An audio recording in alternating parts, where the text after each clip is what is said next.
ಹಣಕಾಸಿನ ವಿಚಾರ. ಶುಕ್ರ ಅಂತಕ್ಕಂಥದ್ದು ಚೆನ್ನಾಗಿಲ್ಲದೆ ಇದ್ದಾಗ ನಮ್ಮ ಪರ್ಸ್ ಹರಿದೋಗಿರೋದು ಇಟ್ಕೊಳ್ಳೋದು, ಹರಿದೋಗಿರೋ ಬಟ್ಟೆನ ನೀವೇನಾದ್ರೂ ಉಪಯೋಗಿಸ್ತಾ ಇದ್ರೆ ಬದುಕಲಿಕ್ಕೆ ಹಣ ಬೇಕೇ ಬೇಕು. ಶುಕ್ರನ ಒಂದು ಎನರ್ಜೀಸ್ ಹೇಗಿದೆ?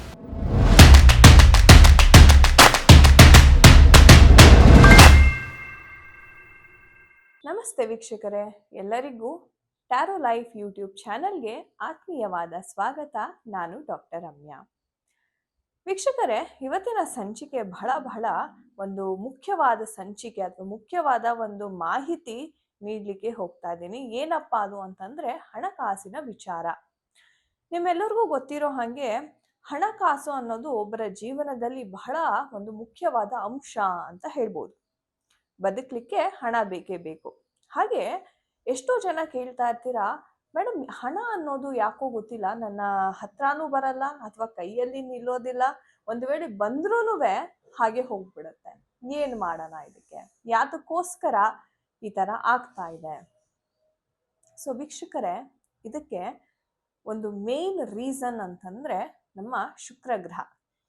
ಸೊ ಜಾತಕನಲ್ಲಿ ಶುಕ್ರ ಅಂತಕ್ಕಂಥದ್ದು ಚೆನ್ನಾಗಿಲ್ಲದೆ ಇದ್ದಾಗ ಏನಾಗುತ್ತೆ, ಹಣ ಅಂತಕ್ಕಂಥದ್ದು ಕೊರತೆ ಆಗ್ತಾ ಹೋಗುತ್ತೆ. ಸೊ ಹೇಗೆ ತಿಳ್ಕೊಳ್ಳೋದು ಶುಕ್ರ ಗ್ರಹ ನಮ್ಮ ಜಾತಕದಲ್ಲಿ ಚೆನ್ನಾಗಿದ್ದಾನೆ ಅಂದ್ರೆ, ಒಂದು ನೂತನ ಜ್ಯೋತಿಷ್ಯರಲ್ಲಿ ನಿಮ್ಮ ಜಾತಕವನ್ನ ತೋರಿಸಿ ಶುಕ್ರ ಗ್ರಹ ಎಲ್ಲಿದ್ದಾನೆ ಅಂತಕ್ಕಂಥದ್ದನ್ನ ನೀವು ತಿಳ್ಕೊಬೇಕಾಗತ್ತೆ. ಶುಕ್ರನ ಒಂದು ಎನರ್ಜೀಸ್ ಹೇಗಿದೆ, ಶುಕ್ರ ವೀಕ್ ಆಗಿದಾನ, ಶುಕ್ರ ಏನಾದ್ರು ತನ್ನ ಶತ್ರುವಿನ ಮನೆಯಲ್ಲಿ ಕೂತಿದಾನ, ಅಥವಾ ಶುಕ್ರ ನೀಚ ಸ್ಥಾನದಲ್ಲಿ ಏನಾದ್ರು ಕೂತಿದಾನ, ಇದೆಲ್ಲವನ್ನು ನೀವು ತಿಳ್ಕೊಬೇಕಾಗತ್ತೆ. ಈಗ ನೋಡಿ, ನಾವು ನಮ್ಮ ಶತ್ರುಗಳ ಮನೆಗೆ ಅಥವಾ ಬೇರೆ ಯಾರಾದ್ರೂ ಮನೆಗೆ ಹೋದ್ರೆ ನಮ್ಗಷ್ಟು ಈಸಿ ಅನ್ಸೋದಿಲ್ಲ. ನಮ್ಗೊಂಥರ ಮುಜುಗರ ಆಗೋದು, ಅಥವಾ ಶತ್ರು ಏನ್ ಮಾಡ್ಬಿಡ್ತಾನೆ ಅಂತ ನಾವು ಸಹ ಭಯದಿಂದಾನೇ ಇರ್ತೀವಿ. ಅದೇ ತರ ಶುಕ್ರ ಗ್ರಹ ಕೂಡ. ಶುಕ್ರ ಗ್ರಹ ಏನಾದರೂ ಆ ಒಂದು ಶತ್ರುವಿನ ಮನೆಯಲ್ಲೇ ಇದ್ದಿದ್ದಾದಲ್ಲಿ, ಅಥವಾ ಅವನೇನಾದ್ರೂ ತನ್ನ ನೀಚ ಸ್ಥಾನದಲ್ಲಿ ಇದ್ದಿದ್ದೇ ಆದಲ್ಲಿ ಹಣಕಾಸಿನ ಸಮಸ್ಯೆ ಅಂತಕ್ಕಂಥದ್ದು ಶುರುವಾಗುತ್ತೆ. ಸೊ ಹಾಗಾಗಿ ನೀವು ಮಾಡ್ಬೇಕಾಗಿರ್ತಕ್ಕಂಥ ಮೊದಲನೇ ಕೆಲಸ, ಹಣ ಯಾರಿಗೆ ನಿಲ್ತಾ ಇಲ್ಲ ಅಂತವರು ಮಾಡ್ಬೇಕಾದಂತ ಮೊದಲನೇ ಕೆಲಸ, ನಿಮ್ಮ ಜಾತಕದಲ್ಲಿ ಶುಕ್ರ ಎಲ್ಲಿದ್ದಾನೆ, ಅವನ ಸ್ಟ್ರೆಂತ್, ಅವನ ಶಕ್ತಿ ಎಷ್ಟಿದೆ ಅನ್ನೋದನ್ನ ನೀವು ಫಸ್ಟ್ ತಿಳ್ಕೊಬೇಕಾಗತ್ತೆ ವೀಕ್ಷಕರೇ. ಹಾಗೆ ನಾವು ಗೊತ್ತೋ ಗೊತ್ತಿಲ್ದೇನೋ ಹಲವಾರು ತಪ್ಪುಗಳನ್ನ ಮಾಡ್ತಾ ಇರ್ತೀವಿ. ಅದು ಏನಾಗುತ್ತೆ, ಶುಕ್ರ ಗ್ರಹನಿಗೆ ನೇರವಾಗಿ ಸಂಬಂಧಪಟ್ಟಿರ್ತಕ್ಕಂಥ ಒಂದು ಕೆಲಸಗಳು. ನಮ್ಮ ಪರ್ಸ್ ಹರಿದೋಗಿರೋದು ಇಟ್ಕೊಳ್ಳೋದು, ಅಥವಾ ಪರ್ಸಲ್ಲಿ ದುಂಬಿ ತರ ಬಿಲ್ಸ್ ಅಂತೆ, ರೆಸ್ಟೋರೆಂಟ್ಗೆ ಹೋಗಿರ್ತೀರಾ ಆ ಬಿಲ್ಗಳು, ಯಾವ್ದ್ಯಾವ್ದೋ ಒಂದು ಪಾರ್ಕಿಂಗ್ ಬಿಲ್ಗಳು, ಇದೆಲ್ಲ ಕಸದ ಥರ ತುಂಬಿರ್ತಕ್ಕಂಥದ್ದು. ಆ ಥರ ನೀವೇನಾದರೂ ಮಾಡಿದ್ದೇ ಆದಲ್ಲಿ ಹಣಕಾಸು ಅಂತಕ್ಕಂಥದ್ದು ಖಂಡಿತ ನಿಮ್ಮ ಹತ್ರ ಬರೋದಿಲ್ಲ.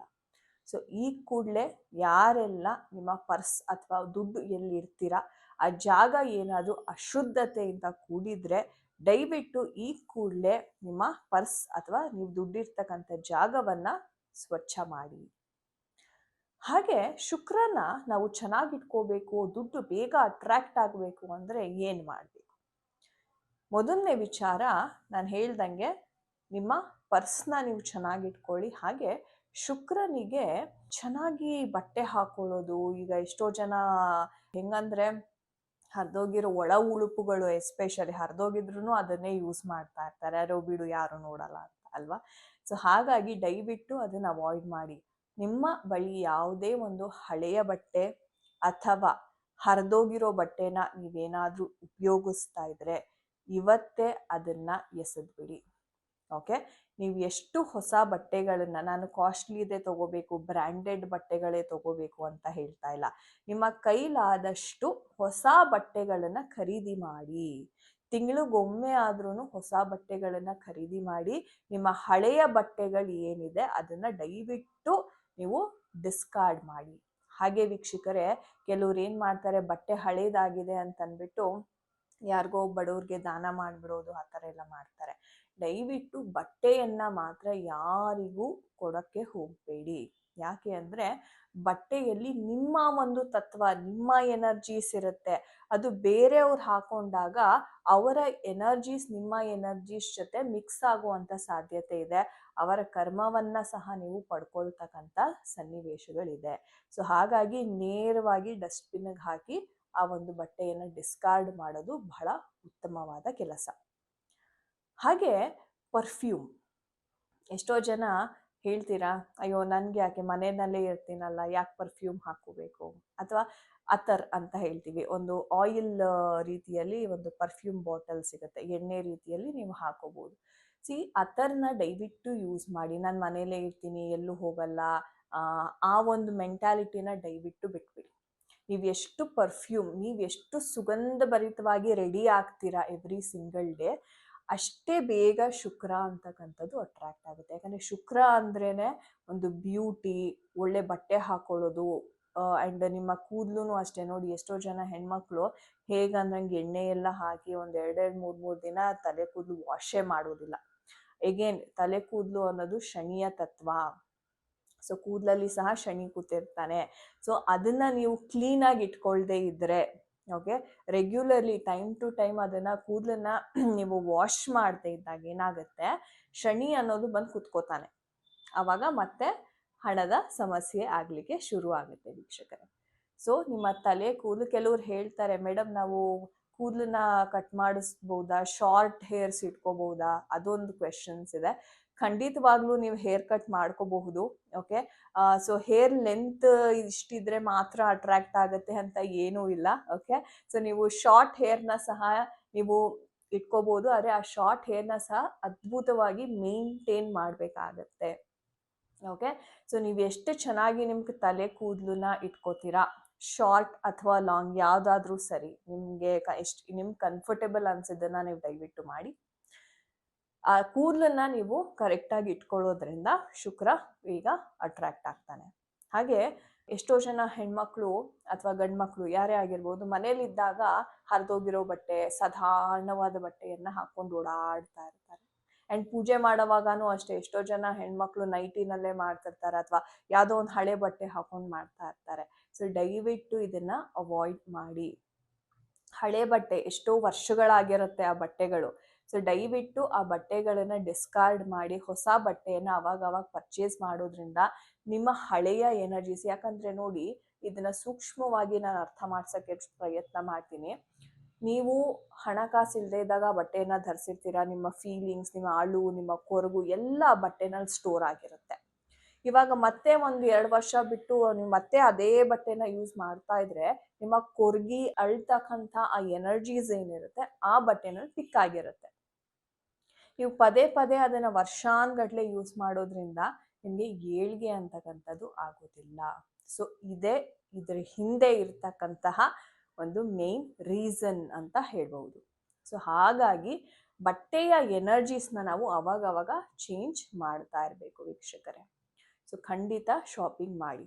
ಹಾಗೆ ನಿಮ್ಮ ಮೈಂಡ್ ಸೆಟ್ ಮುಖ್ಯವಾಗಿ, ನೀವು ಯಾವ ಥರ ಅಂತಾರೆ, ಇವಾಗ ನೋಡಿ, ಎಲ್ಲಾದ್ರೂ ಮಾರ್ಕೆಟಿಗೆ ಹೋಗ್ತೀರಾ, ನೀವೇನಂದ್ರೆ ಬಾರ್ಗೇನಿಂಗ್ ಮಾಡ್ತಿರ್ತೀರಾ, ಇದಕ್ಕೆ ಇಷ್ಟು ಕೊಡ್ಬೇಕಾ, ಅದಕ್ಕೆ ಅಷ್ಟು ಕೊಡ್ಬೇಕಾ, ಇದೆಲ್ಲ ಏನಾಗುತ್ತೆ, ನಿಮ್ಮ ಸಬ್ಕಾನ್ಶಿಯಸ್ ಹೇಳ್ತಾ ಇರುತ್ತೆ, ನಿನ್ನ ಹತ್ರ ದುಡ್ಡಿಲ್ಲ ಅದಕ್ಕೆ ಬಾರ್ಗೇನ್ ಮಾಡ್ತಾ ಇದ್ಯಾ, ನಿನ್ನ ಹತ್ರ ದುಡ್ಡಿಲ್ಲ, ನೀನು ಕೆಲವ್ರು ನೋಡಿ ಯಾವ್ದಾದ್ರು ಒಂದು ಹೋಟೆಲ್ಗೆ ಹೋಗಿ ಡಿನ್ನರ್ ಮಾಡೋಣ ಅಥವಾ ಲಂಚ್ ಮಾಡೋಣ ಅಂತ ಅನ್ಕೋತಾರೆ, ಆದ್ರೆ ಹಿಂಜರಿತಾರೆ, ಅಯ್ಯೋ ಇಷ್ಟೊಂದು ಕೊಡ್ಬೇಕಾ ಈ ಹೋಟೆಲ್ಗೆ, ಬೇಡ ಅಂತ. ಆ ಪುವರ್ ಮೈಂಡ್ ಸೆಟ್ ಏನಿದೆ ದಯವಿಟ್ಟು ಅದನ್ನ ಚೇಂಜ್ ಮಾಡ್ಕೊಳ್ಳಿ. ಯಾಕಂದ್ರೆ ನೀವು ಆ ಥರ ಯೋಚನೆ ಮಾಡಿದಷ್ಟು ಏನಾಗುತ್ತೆ, ನಿಮ್ಮ ಶುಕ್ರನ ಎನರ್ಜೀಸ್ ಡ್ರೈನ್ ಆಗುತ್ತೆ.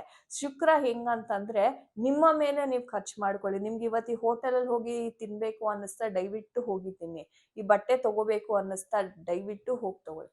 ಶುಕ್ರನಿಗೆ ಖುಷಿ ಆಗತ್ತೆ. ನೀವು ಏನ್ ಖರ್ಚು ಮಾಡಿರ್ತೀರಾ ಅದು 2ರಷ್ಟು ಮತ್ತೆ ನಿಮ್ಮ ವಾಪಸ್ ಜೇಬಿಗೆ ಬಂದು ಬೀಳುತ್ತೆ.